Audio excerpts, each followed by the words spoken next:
নবী রাসূলগণের মধ্য হইতে একজন আরো বেশি মর্যাদাপূর্ণ, তিনি কে? মুহাম্মাদুর রাসূলুল্লাহ সাল্লাল্লাহু আলাইহি ওয়াসাল্লাম। পৃথিবীতে যত মানুষ আছে সবচাইতে মানুষদের মধ্যে মর্যাদাপূর্ণ মানুষ হচ্ছে যারা সাহাবায়ে কেরাম। পৃথিবীতে যত নবী রাসূল আল্লাহ দুনিয়ায় পাঠাইছেন সমস্ত নবী রাসূলগণের সাহাবী ছিল। তাহলে পৃথিবীর সমস্ত মানুষদের মধ্যে হইতে সাহাবায়ে কেরাম হলো মর্যাদাশীল। এই সাহাবীদের মধ্য হইতে আবার একদল সাহাবী হলো আরো বেশি মর্যাদাশীল। ওই সাহাবীর দলটি হলো যারা নাকি ঈমানের সাথে আখিরি জমানার নবীর চেহারা দেখেছেন। ওই সমস্ত সাহাবীগণের মর্যাদা হলো পৃথিবীর সমস্ত সাহাবীদের চাইতেও বেশি। সুবহানাল্লাহ। সাহাবী কাদেরকে বলা হয়? যারা নাকি ঈমানের হালতে কালেমা পড়েছেন, ঈমানের হালতে যারা নাকি আখিরি জমানার নবী রাহমাতুল লিল আলামিনের চেহারা মুবারক দেখেছেন, তারাই হলো সাহাবী। তাদের মর্যাদা আল্লাহ তাআলার নিকট অনেক বেশি। সুবহানাল্লাহ। এই জন্য আল্লাহ তাআলা বলেন, পৃথিবীর মানুষের দলেরা তোমরা সকলেই সাহাবীদের মতন ঈমান আনো। আমরা দাবি করি আমরা মুসলমান, কালিমা পড়েছি, আমরা ঈমান এনেছি। আল্লাহ বলেন এই ঈমান দিয়া কাজ হবে না। যদি জান্নাতে যেতে চাও তাহলে তোমাকে সাহাবীদের মতন ঈমান আনতে হবে। আল্লাহ তাআলা সূরাতুল বাকারার মধ্যে বলেন, ওয়া ইযা ক্বিলা লাহুম আমিনু কামা আমানান নাস ক্বালু আনুমিনু কামা আমানাস সুফাহা। আল্লাহ তাআলা বলেন তোমরা ওই সমস্ত ব্যক্তিদের মতন ঈমান আনো যেই সমস্ত ব্যক্তিগণেরা আগের জমানায় ঈমান এনেছে, তাদের মতো তোমরা ঈমান আনো। মুফাসসিরগণ এই আয়াতের ব্যাখ্যা করে বলেন আগের দিনের মানুষ কারা? আগের দিনের মানুষ বলতে এই আয়াতের মধ্যে বোঝানো হয়েছে সাহাবায়ে কেরামরা যেমনি ভাবে ঈমান এনেছে তোমরাও ঠিক তদ্রূপ ওইভাবেই ঈমান আনো। সুবহানাল্লাহ বলেন। আমাদের মতন সাধারণ ঈমানে আল্লাহর নিকট গ্রহণযোগ্যতা পাবে না। আল্লাহ তো বলে দিয়েছেন ঈমান যদি তুমি আনো তাহলে সাহাবীদের মতন ঈমান আনতে হবে। সাহাবী আগের দিনের মানুষদের মতন তোমাদের ঈমান আনতে হবে। আগের দিনের মানুষ বলতে হলো সাহাবীদের মতো তোমরা ঈমান আনো।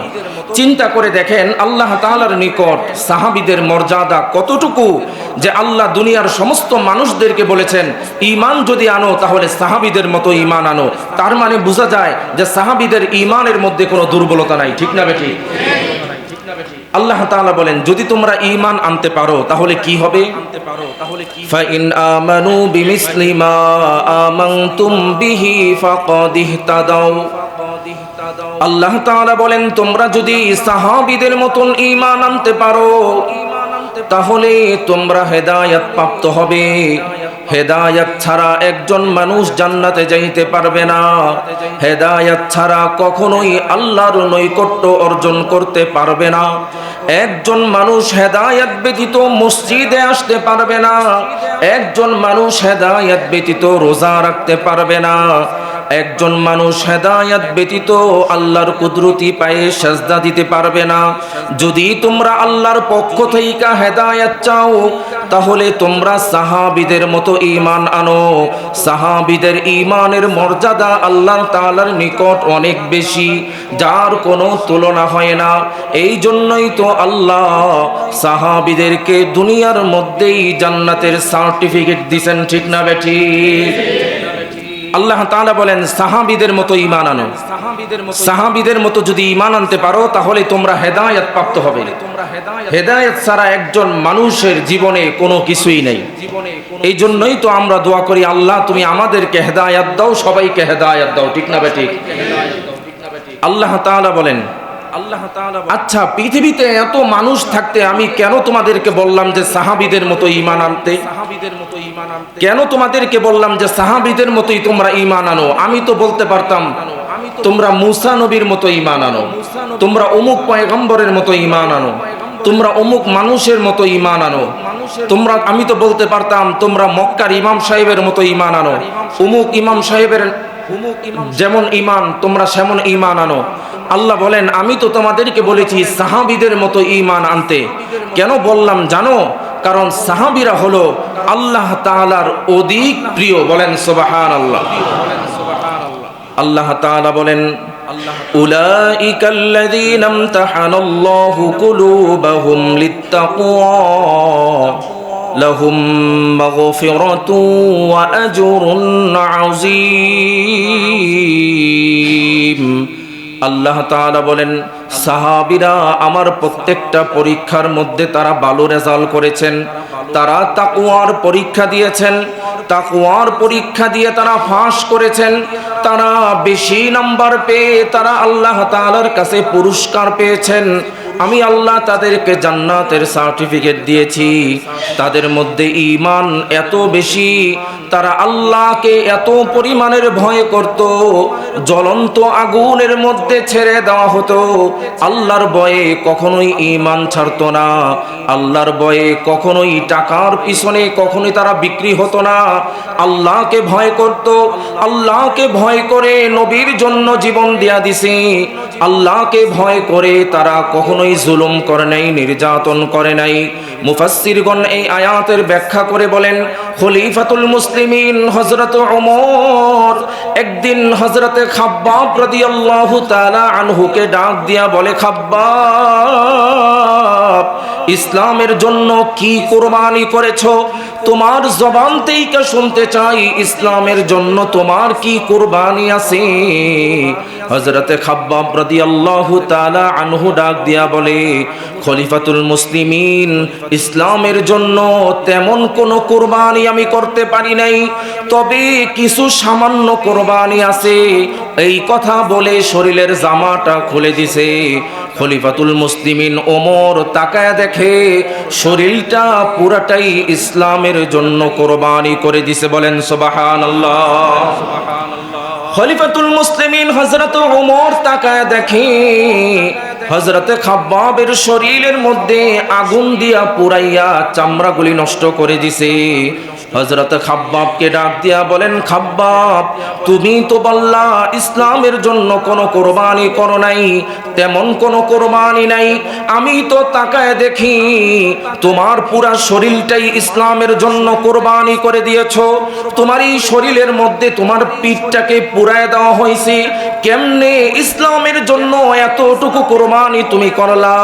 খাব্বাব রাদিয়াল্লাহু তাআলা আনহু বলে, খলিফাতুল মুসলিমিন, আমি যখন কালিমা পড়লাম লা ইলাহা ইল্লাল্লাহু মুহাম্মাদুর রাসূলুল্লাহ, আল্লাহু আকবার বলেন। খাব্বাব ডাক দিয়া বলেন, খলিফাতুল মুসলিমিন, আমি যখন কালিমা পড়ে মুসলমান হইলাম, আমার এলাকার মানুষগুলি, আমার নেতাগুলি আমাকে ডাক দিয়া বলে, এরে খাব্বাব, কালিমা পড়ে মুসলমান হইছো, এই কালিমা বাদ দিয়া তাড়াতাড়ি তুমি মূর্তির পূজা করো, আর না হয় তোমাকে জ্বলন্ত আগুনের মধ্যে ফেলে দেওয়া হবে। ওই যে তোমার জন্য লাকড়ি পুরানো হচ্ছে, এই লাকড়ি দিয়া তোমার পিঠের মধ্যে সেক দেওয়া হবে।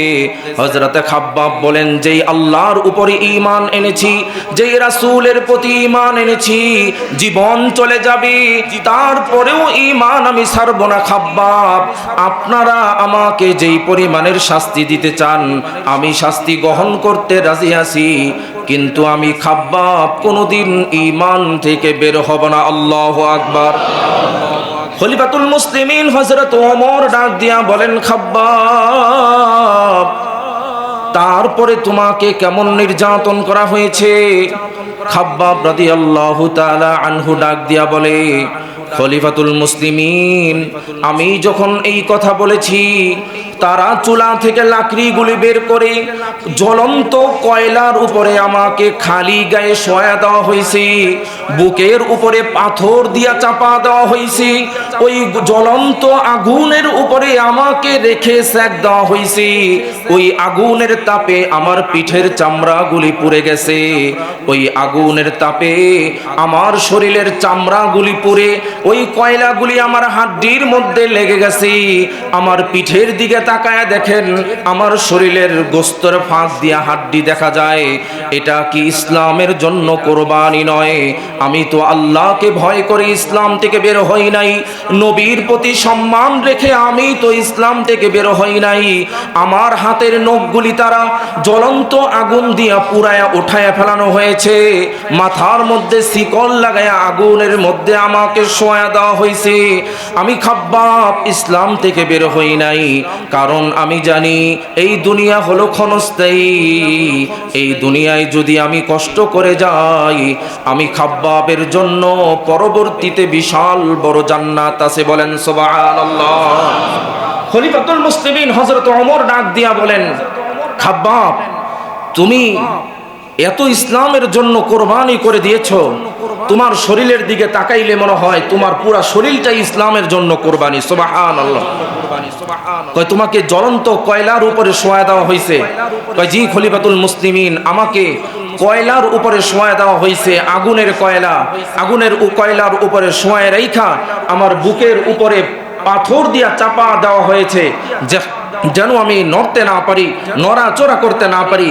এই জন্য আমাকে কঠিন শাস্তির সম্মুখীন হতে হয়েছে। তারপরেও আমি খাব্বাব আল্লাহকে ভয় করে ইসলাম থেকে বের হয়ে যাই নাই। চিল্লা জোরে বলেন আল্লাহু আকবার। আল্লাহ তাআলা বলেন সাহাবাই কারামরা সব সময় তাকওয়ার পরিচয় দিয়েছেন, সাহাবাই কারামরা সব সময় তাকওয়ার পরিচয় দিয়েছেন। এই জন্য তারা সদা সর্বদাই আল্লাহ তাআলার নিকট অধিক প্রিয়, এবং কি সাহাবীদের মতন ঈমান আনার জন্য আল্লাহ তাআলা কোরআনের মধ্যে আদেশ করে দিয়েছেন। সুবহানাল্লাহ বলেন, সুবহানাল্লাহ বলেন। আল্লাহ তাআলা বলেন সাহাবীরা হলো সত্যের মাপকাঠির মতো। তারা যেমন মুসলমানদের মধ্যে পরস্পর মিল মোহাব্বত ভালোবাসা ছিল, ঠিক তদ্রূপ ভাবে তারা কাফেরদের প্রতি কঠোর স্বভাবেরও ছিল। যে আয়াত আল্লাহ তাআলা যে আয়াতের মধ্যে এই কথা বলেছেন, আল্লাহ তাআলা বলেন যে প্রত্যেকটা সাহাবাই কেরাম কাফেরদের সাথে মোকাবেলা করার জন্য তারা কঠোর স্বভাবের ছিল, মেজাজ দেখিয়ে তারা তাদের সাথে যুদ্ধ করত। কিন্তু যুদ্ধের শেষে যখন এক ভাই আরেক ভাইয়ের সাথে দেখা হতো, তারা এমন ভাবে মেলামেশা করত মনে হয় যেন দুই মোম একসাথে গলে যাচ্ছে। সুবহানাল্লাহ বলেন। আল্লাহ তাআলা বলেন মুহাম্মাদুর রাসূলুল্লাহ ওয়াল্লাযীনা মাআহু আশিদ্দাউ আলাল কুফফারি রুহামাউ বাইনাহুম তারাহুম রুকআন সুজদান ইয়াবতাগুনা ফাদলাম মির রাব্বিহিম ওয়া রিদওয়ানা। আল্লাহু আকবার বলেন। আল্লাহ তাআলা বলেন সাহাবীদের মধ্যে যখন পরস্পর সম্পর্ক হতো, একজন আরেকজনের সাথে যেমনি ভাবে ভালোবাসার মহব্বত দিয়ে আলোচনা করত, মনে হয় যেন কত অচেনা একজন পছন্দের মানুষ, কতই না ভালোবাসার মহব্বতের মানুষ। এমনকি আল্লাহর রাসূলও উম্মতের সাথে সুন্দরভাবে আলোচনা করতেন।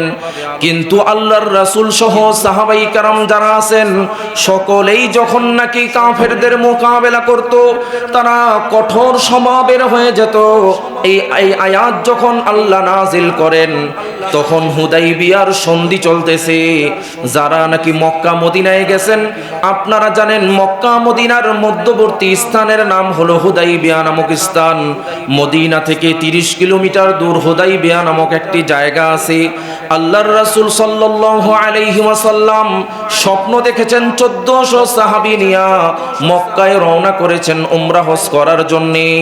ওই 1400 সাহাবীর কথা যখন আল্লাহর নবী সকালবেলা সাহাবীদের কাছে বলেছেন, ও আমার সাহাবীরা, আমি রাতের বেলা স্বপ্ন দেখেছি তোমাদের এক বিশাল বড় কাফেলা নিয়ে আমি মক্কায় উমরা হজের জন্য রওনা দিয়েছি, তোমরা কে কে যাইবা? সাথে সাথে আল্লাহর নবীর জবান থেকে কথাটা বের হইতে দেরি হইছে, 1400 সাহাবাই কেরাম হাত তুলে রাজি হয়ে গেছে, ইয়া রাসূলুল্লাহ আমরা 1400 সাহাবী প্রস্তুত, আপনার সাথে আমরা মক্কায় রওনা দেব উমরা হজের জন্য। সুবহানাল্লাহ। রওনা দিবেন মক্কার উদ্দেশ্যে। শয়তান ওই দিক দিয়ে মক্কার আবু জাহেল, আবু লাহাব, উতবা, সাইবা যারা আছে বড় বড় লিডার, তাদের কাছে খোঁজ পাঠাইছে মুহাম্মদ মদিনা থেকে বিশাল বড় এক জামাত নিয়ে তোমাদের সাথে যুদ্ধ করার জন্য আসতেছে। বলেন তো দেখি, আল্লাহর রাসূল কি যুদ্ধ করার জন্য যাচ্ছে না হজ করার জন্য? আল্লাহর রাসূল যখন নাকি হুদাইবিয়া নামক স্থানে গেছে, গিয়া দেখে মক্কার কাফের মুশরিকেরা তারা কাটা গাছের বেড়া দিয়া তারা বেষ্টন করে রাখছে, কাটা গাছের ভেড়া দিয়া তারা বেষ্টন করে রাখছে, সাহাবীদেরকে এই পাশে ঢুকতে দিবে না। আবু জাহেল, উতবা, সাইবা, আবু লাহাবের এই কাটা গাছের ভেড়া এখনো পর্যন্ত আমাদের এই দেশের মধ্যে চলে, ঠিক না বেঠিক? উলামায়ে কেরামদেরকে তারা বেষ্টনী দিয়ে আটকায় রাখে, যাইতে দিবে না, ইসলামের জন্য জিহাদ করতে দিবে না। তারা এই কাটা গাছের বেড়া দিয়ে আবু জাহেল, উতবা, সাইবা থেকে শিক্ষা নিয়ে এই আবু জাহেলের, উতবা, সাইবার চেলা চামুন্ডা বাংলার জমিনে এখনো পর্যন্ত আছে। তারা উলামায়ে কেরামদেরকে বেষ্টনী দিয়ে ধরে রাখে, তারা যেতে দিবে না, জিহাদ করতে দিবে না, কোরআনের আইন এই দেশে চালু করতে দিবে না। এই রকম ফেরাউন মার্কা মুসলমান আমাদের দেশে আছে না নাই? আরো জোরে বলেন, আছে না নাই? তারাও কাটা গাছের বেড়া দিয়া আমাদেরকে আটকায় রাখে, যাইতে দেয় না।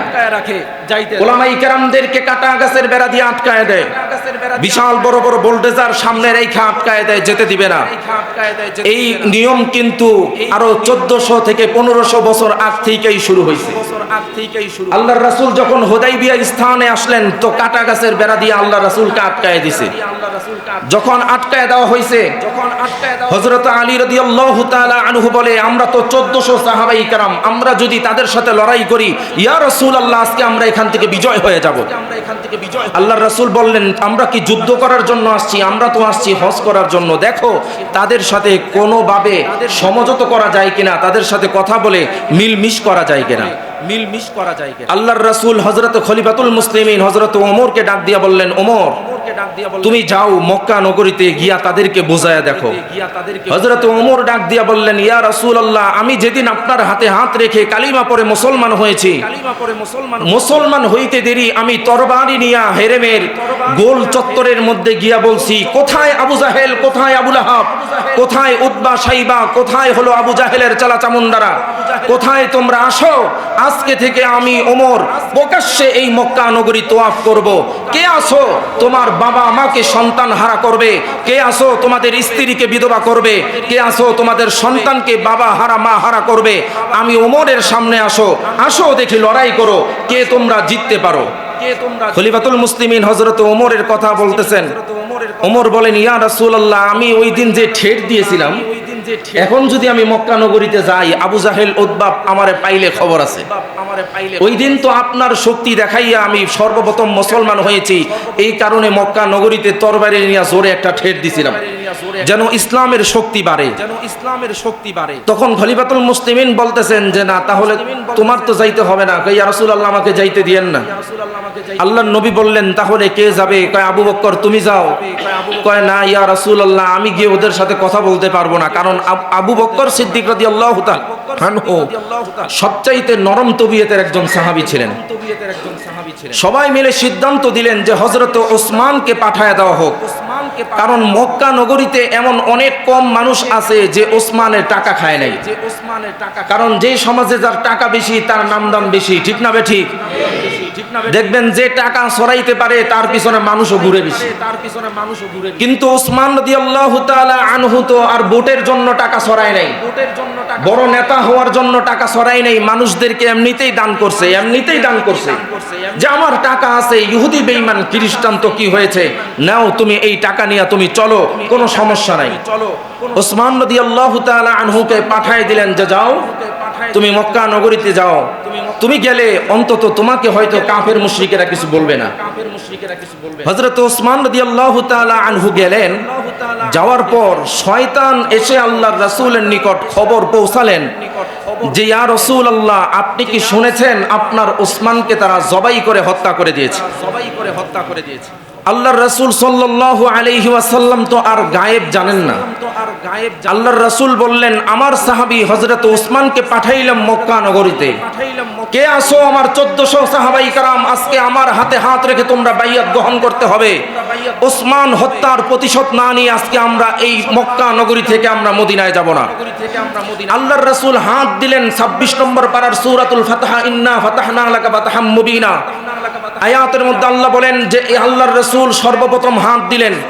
আল্লাহর রাসূলের হাতের উপর 1400 সাহাবাই کرام হাতে হাত রেখেছেন। আল্লাহ তাআলা বলেন, ইয়া রাসূলুল্লাহ, ওসমান যে হত্যা হয় নাই এটা তো আমিও জানি, কিন্তু সাহাবীদের মধ্যে একটা যেমন ঐক্য দেখেছি, এই ঐক্যটা দেখে আমি আল্লাহ তাআলার নিকট অনেক ভালো লেগেছে।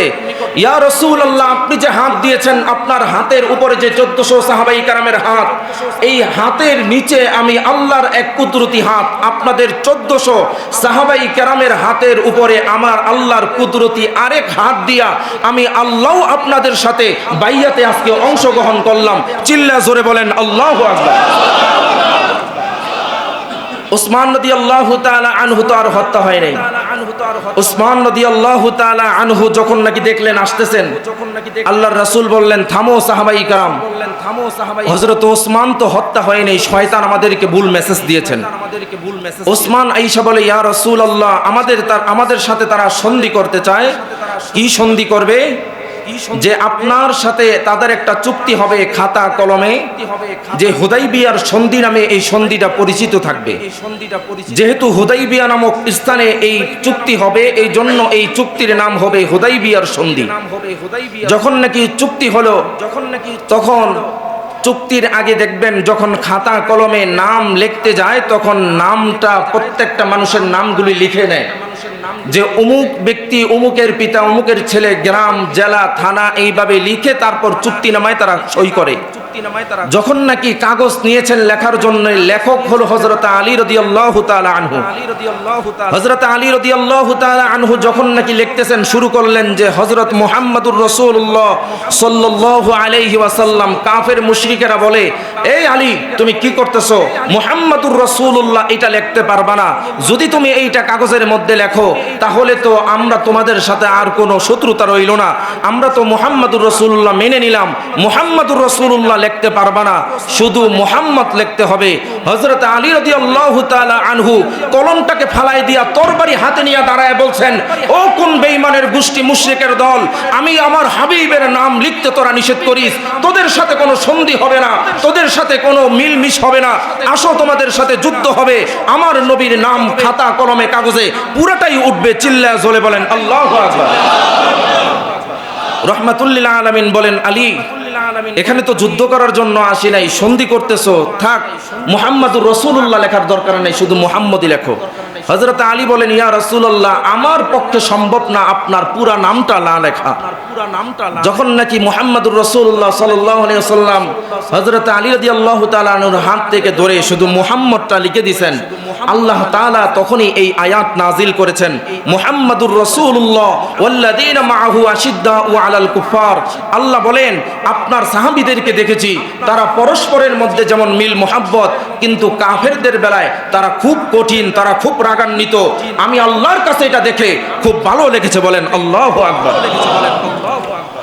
এই জন্য আল্লাহ তাআলা বলেন, তোমরা সব সময় সাহাবীদের মতো ঈমান আনো।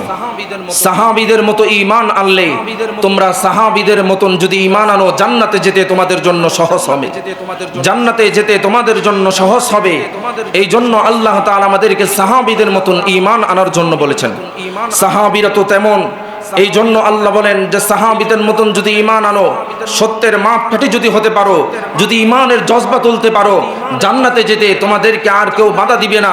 সমাজের মধ্যেও তোমাদের সম্মান ইজ্জত থাকবে, এমনকি পরকালেও তোমরা সম্মান ইজ্জতের সাথে জান্নাতে যেতে পারবে। বলেন সুবহানাল্লাহ। সাহাবীরা কেমন?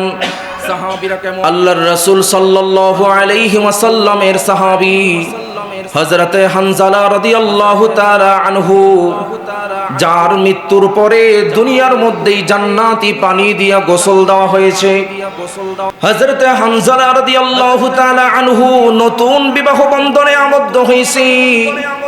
স্ত্রীর সাথে রাত্রি যাপন করার পর হানজালা গোসলের জন্য পানির কাছে গিয়া দাঁড়াইছে।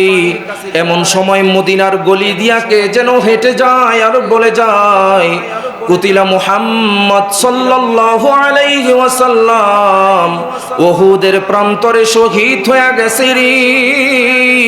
হানজালা এই এলান শুনে হানজালার হাত থেকে পানির মশকটা পড়ে গেছে। হানজালা একটা দৌড় দিয়া ঘরের মধ্যে ঢুকছি, তরবারি আর ডাল হাতে নিয়ে যুদ্ধের ময়দানে বের হয়ে যাবে। স্ত্রী পিছন থেকে ডাক দিয়া বলে, স্বামী, আপনাকে না আল্লাহর নবী মদিনার মধ্যে ছুটি দিয়া রাইখা গেছে, রুখসাত দিয়া রাইখা গেছে, কোথায় চললেন, কোথায় চললেন? কয়, আপনি কি শুনেন নাই বিবি? ওই যে মদিনার গলি দিয়া কে যেন হেঁটে যায় আর বলতেছে যে আমার নবী নাকি উহুদের প্রান্তরে শহীদ হয়ে গেছে। আমার নবী যদি দুনিয়ার জমিনে না থাকে, আমি হানজালার জীবন দুনিয়ার মধ্যে রাইখা কোনো লাভ নাই। আমি হানজালাও যুদ্ধের ময়দানে চলে যাব, আমিও কাফেরদের মোকাবেলা করব। যদি শহীদ হয়ে যাই, শহীদ হয়ে যাব। আমার বাসায় বসে থাকার কোনো সময় নাই। হানজালার স্ত্রী ডাক দিয়া বলে, স্বামী, আপনার হৃদয়ে নবীর প্রতি যেমন ভালোবাসা, আপনার চাইতে আমার কলবের মধ্যে নবীর প্রতি আরো বেশি ভালোবাসা। আপনার শরীর তো নাপাক, গোসলটা অন্তত করে তারপর জিহাদের ময়দানে যান। হানজালা কথা না শুনে ঘর থেকে বের হয়ে গেছে তরবারি আর ডাল নিয়া। হানজালা ঠিকই উহুদের প্রান্তরে শহীদ হয়ে গেছে, লড়াই করেছে, যুদ্ধ করেছে, ওই কাফেরদের মোকাবেলা করেছে। কাফেরদের তরবারির আঘাতে হানজালা শহীদ হয়ে গেছে। উহুদের যুদ্ধ যখন শেষ হয়ে গেল, আল্লাহর রাসূল সাল্লাল্লাহু আলাইহি ওয়াসাল্লাম সাহাবীদেরকে ডাক দিয়া বলেন, সাহাবীরা রে, এই উহুদের ময়দানে আমার যেই সমস্ত সাহাবীরা শহীদ হয়েছেন তাদেরকে খুঁজে খুঁজে আমার সামনে উপস্থিত করো। একজন সাহাবীকেও কিন্তু গোসল দিবা না, তাদেরকে বিনা গোসলে তাদেরকে কবরে নামায় দিবা। সাহাবীরা বললেন, ইয়া রাসূলুল্লাহ, সাহাবীদেরকে বিনা গোসলে কেন কবরে নামাবো? আল্লাহর রাসূল বললেন যে এই রক্তমাখা শরীর নিয়া আল্লাহর আদালতে তারা দাঁড়াবে। বলেন সুবহানাল্লাহ। হানজালার স্ত্রী দৌড়ায় আসছে আল্লাহর নবীর কাছে, ইয়া রাসূলুল্লাহ, আপনার পাগল সাহাবী আপনার মৃত্যুর সংবাদ শুনে বাসার মধ্যে থাকে নাই, উহুদের ময়দানে চলে আসছে। আপনার সাহাবীর দেখেন তো বেঁচে আছে কিনা, নাকি মারা গেছে? আল্লাহর নবী বললেন, ও সাহাবীরা রে, হানজালার লাশ কোথায় আছে না জীবিত আছে দেখো, তাড়াতাড়ি খোঁজো। সাহাবীরা তালাশ করতে শুরু করলেন, নাই নাই নাই নাই, হানজালার লাশ কোথাও নাই। জমিনের মধ্যেও লাশ নাই, জীবিতদের মধ্যেও হানজালা নাই। হানজালাকে খুঁজতেছেন, এক একটা লাশ উল্টায় দেখতেছেন, দেখে হানজালা নাই নাই, কোথাও নাই। আল্লাহর নবী রাহমাতুল লিল আলামিন বিবিকে ডাক দিয়া বলেন, বিবি, হানজালা কখন আসছে? বলে হানজালা ফরজ গোসল না করে যুদ্ধের ময়দানে চলে আসছে। আল্লাহর নবী বলেন, আল্লাহ তাআলাই ভালো জানেন, না জানি হানজালার উপরে আমার আল্লাহ নারাজ হয়ে গেছে। আসমানের দিকে তাকাইয়া হানজালার জন্য রাহমাতুল লিল আলামিন দোয়া করে আর বলে, আল্লাহ, আমার পাগল সাহাবী হানজালা নাপাক শরীরে যুদ্ধে আসার কারণে আপনি যদি রাগ হয়ে থাকেন মাফ করে দেন। হযরত জিবরাইল আমিন আলাইহিস সালাতু ওয়াস সালাম আয়েশা বলেন, ইয়া রাসূলুল্লাহ, জমিনের মধ্যে হানজালার লাশ খুঁজে কোনো লাভ নাই। হানজালা যখন শহীদ হয়েছে, আসমানের জান্নাতের ফেরেশতারা হানজালার লাশটা নিয়ে আসমানে চলে গেছে। ওই যে আসমানের দিকে তাকায় দেখেন, ওই যে আসমানের দিকে তাকায় দেখেন, হানজালাকে জান্নাতি পানি দিয়া ফেরেশতারা গোসল করে। আল্লাহর নবী আসমানের দিকে তাকায় দেখে জান্নাতের ফেরেশতারা হানজালাকে জান্নাতি পানি দিয়ে সুন্দর করে গোসল দিতেছে। আল্লাহর নবী সাহাবীদেরকে বললেন, হানজালার লাশ জমিনের মধ্যে খুঁজে কোনো লাভ নাই, হানজালার লাশ আসমানের মধ্যে জান্নাতি পানি দিয়া গোসল হচ্ছে। এক সাহাবী তাকায় দেখলেন, ওই যে হানজালার লাশটা দেখা যায়। সাহাবীরা দৌড়ে গেছে, গিয়া দেখে হানজালার দাড়ির আগাগুলি বেয়ে বেয়ে জান্নাতি পানিগুলি উহুদের ময়দানে পড়তেছে। চিল্লায় বলেন আল্লাহু আকবার। চিন্তা করে দেখেন, দুনিয়ায় থাকা অবস্থায় হানজালাকে আল্লাহ তাআলা জান্নাতি পানি দিয়া গোসল করাইছেন। কেন জানেন? সাহাবীদের মতন দীপ্ত ঈমান তাদের ভিতরে রাখার জন্য। এই জন্য আল্লাহর নবী বলেন, সাহাবীদেরকেও তো তোমরা দেখো নাই, তাবিঈনদেরকেও তোমরা সম্মান করো। তাবিঈনদের মর্যাদাও আল্লাহ তাআলার নিকট অনেক বেশি। তাবিঈনদের নিকট তোমরা তাদেরকেও সম্মান করো। যেই সমস্ত মানুষগুলি নবী দেখে নাই কিন্তু সাহাবীদের চেহারা দেখেছে, তাদেরকে বলা হয় তাবিঈন। যারা নাকি তাবিঈনদেরকে দেখে নাই, যারা নাকি সাহাবী দেখে নাই, তাবিঈনদের চেহারা দেখেছে, তাদেরকে বলা হয় তাবিঈন।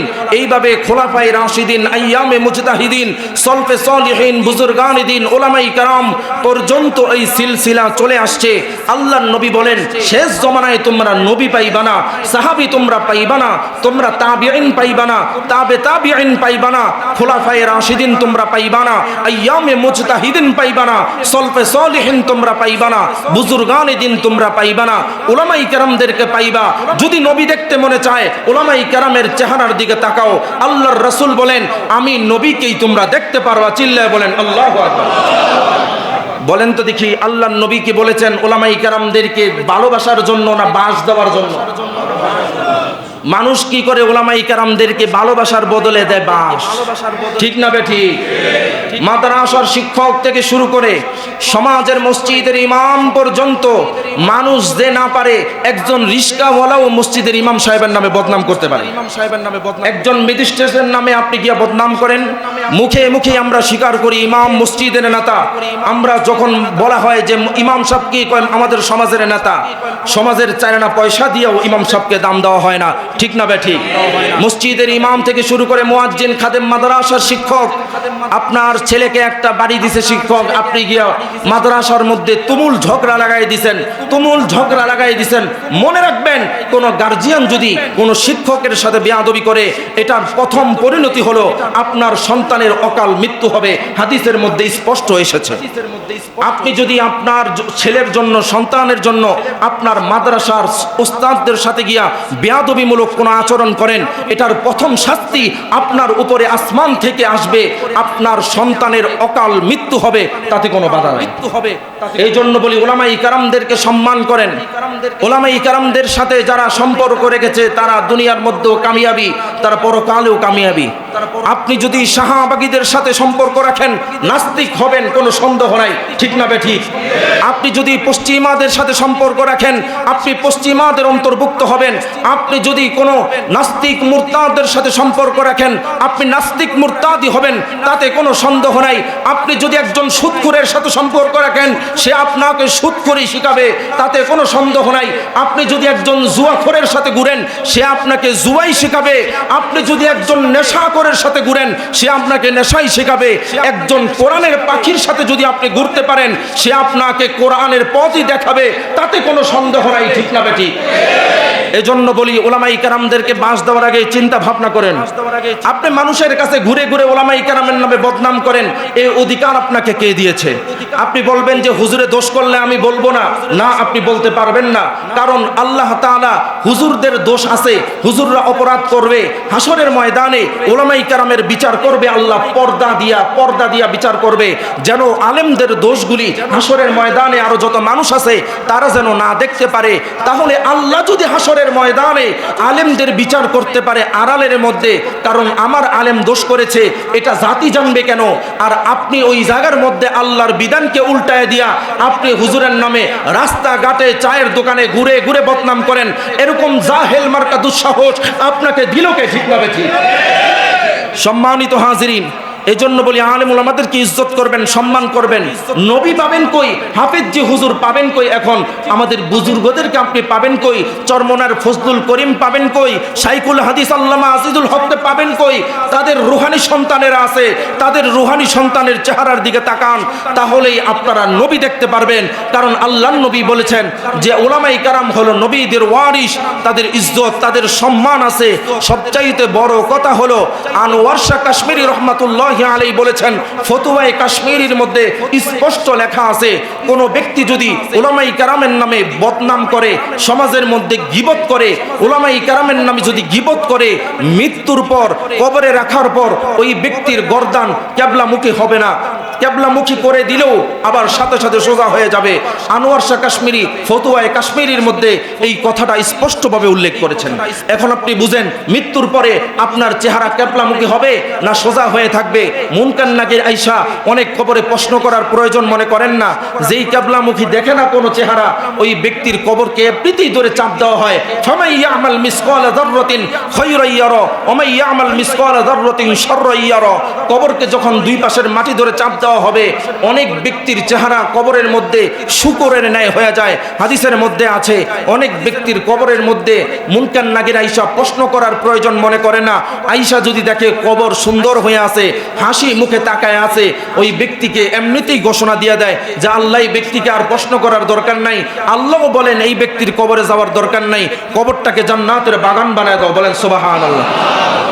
আল্লাহ তাআলা আমাদের সকলকে সাহাবীদের মতন ঈমান আমাদের হৃদয়ের মধ্যে ধারণ করার তৌফিক দান করুক। সবাই বলেন আমিন। ওয়া আখির দাওয়ানা আলহামদুলিল্লাহি রাব্বিল আলামিন। যাহা কিছু আলোচনা করলাম আল্লাহ তাআলা আমাদের সকলকে আমল করার তৌফিক দান করুক। সবাই বলেন আমিন।